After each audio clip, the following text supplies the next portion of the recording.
From Guardia Alta, to provoke my opponent into attacking me, I throw a mandrito under my arm with a step forward and wait for it. If he attacks, I take up my sword in my buckler hand, stepping forward my left foot to my left, like so. I'm going to oppose that straight on with my true edge. I throw this under the arm with a step forward to invite. Take it up in that hand, stepping forward, make sure you catch it. I turn that point to his face to push it. Now he stepped back and he pushed that out with his blade. I take a step to my right with my right foot, throw a fendente on top of his head. He actually says between his sword and buckler. Now, watch that again from the other side. I provoke by invitation, parry that, stepping forward and push that and throw a fendente here. Now, if he responds with a blow to my head, right, he could do something. That's what Marozzo says there. Any blow to the head. I step forward, go under the arm and wait, grab this and step into it, turning that, pushing to the face. Fendente, stepping here. Now, this is a pushed thrust into the face accompanied by my buckler. Here I throw a reverso to the leg, passing back, throw push air, cut a reverso spinto into the rim of my buckler, drawing my left foot near my right foot. Under here and wait, step forward and block this, push up thrust, fendente here. Push into the face accompanied by your buckler. That means I'm protecting my sword hand with my buckler. Then I throw a reverso, hit the leg, pass back, and a reverso into the rim of the buckler as I draw my feet together, my left foot near my right foot. Step forward, under your arm, wait here, grab this, step forward and put the point in the face, step to the right with a fendente. If he attacks you, put this into the face, hit the leg passing back, hit the buckler into the rim with a pushed reverso spinto, drawing your foot back. Then you embellish. Go here and wait. Here, step, push, strike, here.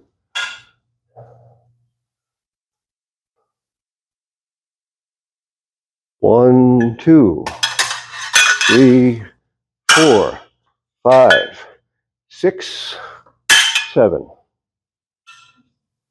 Provoke into this position, wait for it, take this up and step forward, taking this on your true edge, and you so to thrust to the face. So this turns to the face, but you can also push that toward the face. That will be even more startling. And so he's got to step back to create some measure. I throw the fendente here. This here, he goes to probably wound me here. There's no step here. If this strikes him, great. He may try to use his buckler while it's in there to deflect that. I'm still going to strike that leg. Now that should go through as you pass back. That's powerful. Bring this up over your shoulder and strike a pushed reverso as you draw your foot back. Here to here. Push this, step here. Push this. Now this, you have a reverso squalembrato. Reverso squalembrato, here, stepping back. A reverso spinto, drawing your foot back, that's a pushed cut that cuts into this. Next, here comes the embellishment. And you have a reverso fendente, that's straight back, or straight down, as you step back, going into colunga distesa, and hitting your buckler and drawing your foot back. Take that foot forward and strike the inside face of the buckler with your pommel into into guardia di testa. Throw your false edge into the dome of the buckler. Now, Marozzo says with a mezza volta. That means you turn that, strike it, step forward with a montante, and draw your foot back into guardia alta. There's your embellishment.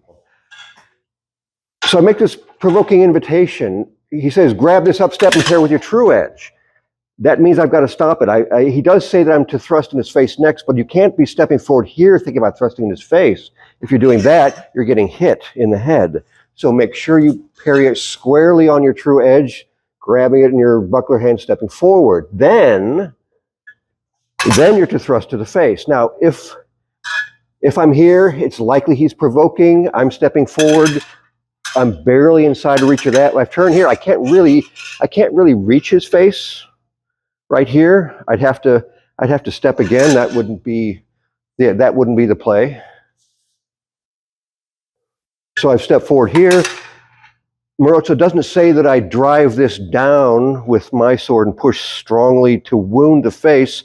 That causes him to want to get his buckler in there. Right now he's also cutting up underneath my wrist. What I believe he intends is that the fendente is the goal here, not that thrust. That thrust is a provocation only to open up the opponent's position. Step forward here. All I really need to do here is push that with one hand. I can let go. I would want to let go. The pressure that he feels here is such that he knows right away. He just needs to parry it with the sword. For me to put my buckler hand here is to get it cut from beneath, right on my wrist. So from this position, I'll turn myself, I let go and protect myself with my buckler, give him the thrust to the face, and he just needs to push with his blade. He doesn't need his buckler to do so. That opens up for what Marozzo said, that I throw this mandrito fendente between his sword and buckler.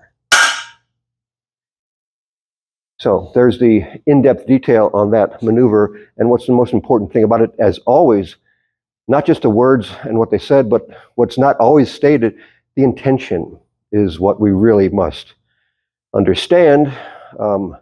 Intention can change actions. Even though it's written one way, it can be interpreted in more than one way if the intention is different.